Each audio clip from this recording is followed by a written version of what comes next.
අපේ channel එක subscribe කරන්න අමතක කරන්න එපා.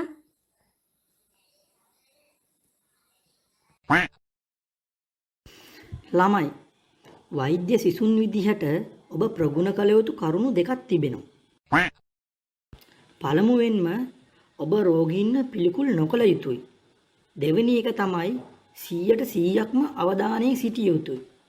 මම දැන් පොඩි පරීක්ෂණයක් කරනවා ඔයගොල්ලෝ කොයි වගේද කියලා බලන්න. දැන් කවුරුත් මං කරනවා වගේ මේ බොඩි එකේ නැත්තම් මේ මල සිරුරේ තියෙන පශ්චාත් භාගෙන් ඇඟිල්ල ගහලා කටේ දාගන්න. හරි සර් කිව්ව දේ කළා. අපි හොඳයි නේද සර්?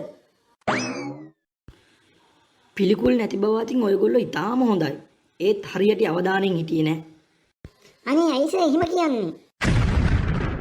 මම මේ බොඩි එකේ පස පැතට ඇඟිල්ල ගැහුවට කටේ දාගත්තේ වෙන ඇඟිල්ල.